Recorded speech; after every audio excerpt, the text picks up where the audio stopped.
Good morning to you, good friends.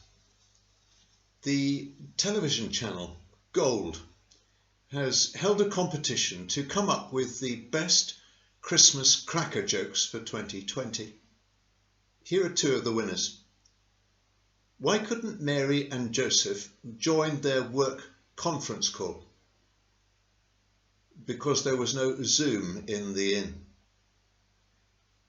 And why did Mary and Joseph have to travel to Bethlehem? Because they couldn't book a home delivery.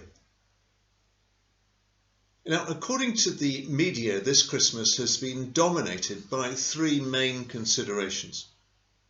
Political considerations. Should Boris toughen or loosen the COVID restrictions? Commercial considerations. Think how much money the business and hospitality sectors will have lost. And social considerations. Will people abide by the rules? But according to the gospel accounts of the birth of Jesus, the first Christmas was dominated by one consideration only: worship. Christmas began with worship, and it finished with worship. The opening bracket of Christmas was the worship of the angels, and the closing bracket of Christmas was the worship of the wise men. The opening bracket of Christmas was angelic worship. A lone angel appeared to shepherds out in the fields at night, close to the village of Bethlehem. His message was to announce the most significant event which has ever and will ever happen: the birth of the Son of God as a human being. This was a divine event, a God event, a spiritual event. If the shepherds wanted to go and see for themselves, rather than just take the word of the angel about what had happened, then they could do so. He gave them 4 indicators of what to look for. Firstly, they needed to go into the village of Bethlehem. Secondly, they needed to look for a newborn male baby. Thirdly, he'd be wrapped in ordinary linen strips, just like any other child. Fourthly, he'd be lying in a feeding trough. This was the Messiah. As the angel made his announcement, it seems that the rest of the angels who were listening in could not restrain themselves any longer, for they also appeared. But they're not speaking to the shepherds. They are worshipping God and declaring his glory. Now, angels live constantly in the visible presence of God. They witness his glory every day. It's something normal for them. So why this sudden outburst of unrestrained worship in the fields? Because they have never seen anything like this before. The Son of God, being born as a human being, is something that they have never ever witnessed in eternity. This is God incarnated in the body of a human baby. They can hardly believe their eyes. This is astounding, amazing, incredible. If they had spoken to the shepherds, they would have said to them, "You have no idea what it took to make this happen. You have no idea of the sacrifices of heaven made for Jesus to come." They cannot restrain their response to it. "Glory to God in the highest," they cry out. That's the opening bracket of Christmas. The closing bracket of Christmas was wise men worshipping. By the time that they arrive, the shepherds have already been to the stable. They've seen the Messiah with their own eyes, and they've left again, sharing what they had witnessed with anyone who would listen. And here they are then, the next visitors to arrive, the wise men. They found the child that they were looking for, and we read, they saw the child with his mother Mary, and they bowed down, and they worshipped him, and they opened their treasures and presented him with gifts. Now these wise men give us a superb visible example of what worship contains. Worship has physical content. The wise men bowed down physically. Isn't this surprising? Usually, the junior bows to the senior, the poor to the rich, the servant to the master. But here, the senior, grown men are bowing to the junior, a newly born baby. Here, rich men are bowing to a baby who has nothing. Here, men who were accustomed to being served by others are bowing to a baby which is incapable of serving anyone at the moment. Why are they bowing? Because in front of them lies the image of the invisible God. In front of them lies the firstborn over all creation. In front of their eyes is the eternal Son of God in a human body. And they are bowing to his lordship. We worship physically still today, sometimes standing, sometimes kneeling, sometimes raising hands towards heaven. Physical acts of worship are always driven by the will. They are outward expressions of inward decisions of self-forgetting as we give ourselves to the task of worship. So worship has physical content, but it also has spiritual content. Along with their bowing down, the wise men worshipped. Their hearts were engaged. They could have limited their involvement to the outward and physical, but that would have been formal and cold if it existed alone. It only became worship when they were involved in what was going on from the inner depths of their being. They had a double reason for worship. They worshipped the helpless one in the manger before them. This is the one who has come, and this is the one who deserves praise. But they also worshipped the one who had sent him, the Father. The physical evidence of his love is right there in front of their eyes in the manger. Glory to God in the highest. So worship has physical content, worship has spiritual content, but worship also has practical content. They opened their treasures and presented Jesus with gifts. Worship which is limited to gestures and words alone is worship that is limited.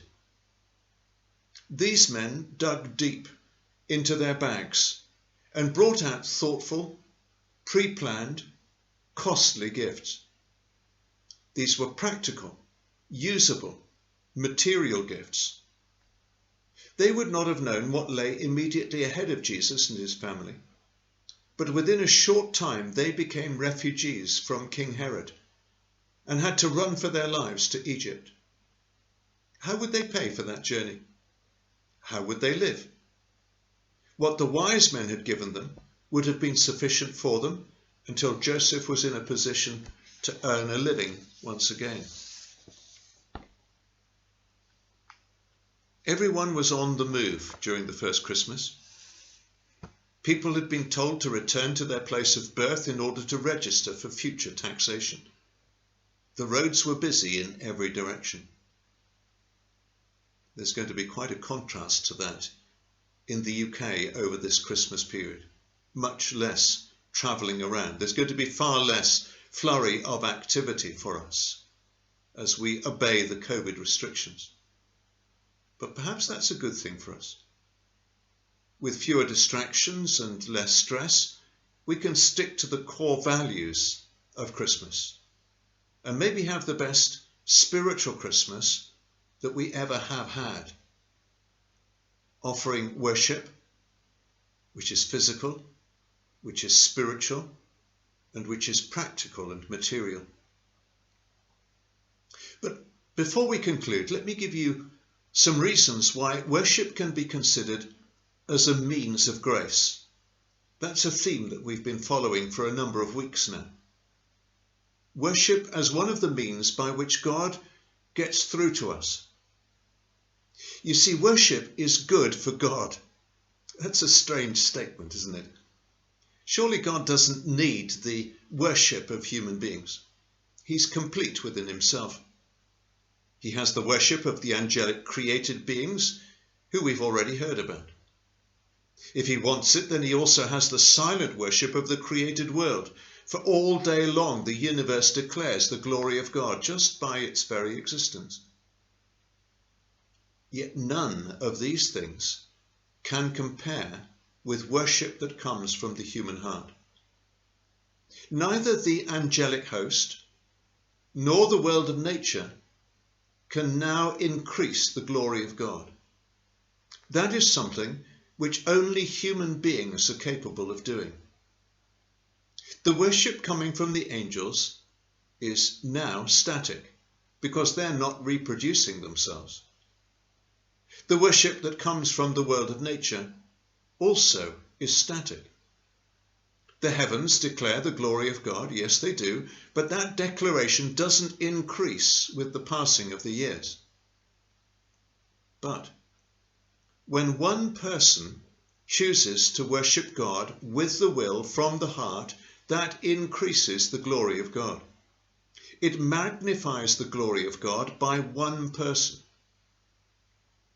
When that one person is joined by another person, then the glory of God grows again by another willing voice and heart joining in.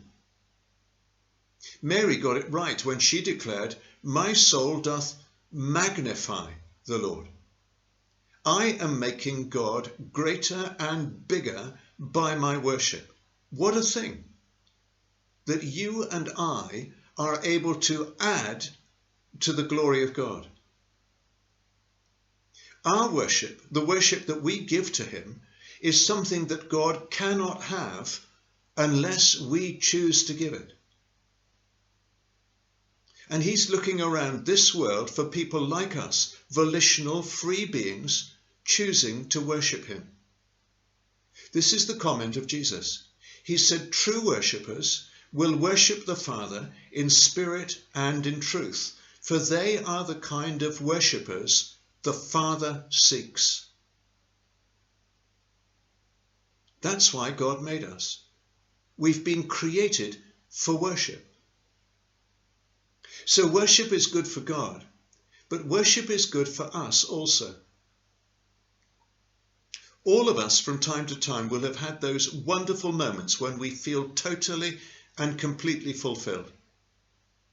It may be that it happens within a relationship, perhaps with our children, maybe in that moment of career success, or when we've created something or achieved something with which we are totally happy. These moments don't happen as often as we would like. They're quite rare, but when they do happen, they are memorable. Now, we have been created to worship God. And when we do that, we will repeatedly have the experience of being totally fulfilled. The Westminster Shorter Catechism asks the question, what is the chief end of man? It then goes on to give the answer. Man's chief end is to glorify God and to enjoy him forever. To worship is the purpose of our existence. And we become whole, complete, fulfilled, satisfied when we're engaged in it. Again and again and again, the Bible urges us to worship. Exalt the Lord our God and worship at his footstool, says the psalmist. And once more, worship the Lord in the beauty of his holiness.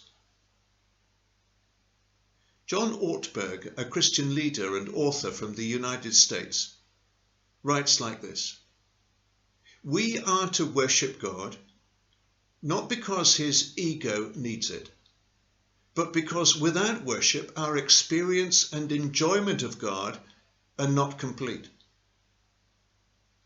I need to worship because without it I can forget that I have a big God beside me and so live in fear. I need to worship because without it I can forget his calling and live in a spirit of self-preoccupation. I need to worship because without it I lose a sense of wonder and plod through life with blinkers on. I need to worship because my natural tendency is towards self-reliance and stubborn independence." The truth is that worship does us good. But thirdly, worship is a means of grace, a means by which God gets through to us. John Ortberg outlines the benefits that we get from worship, but there is one aspect of those benefits which he misses out.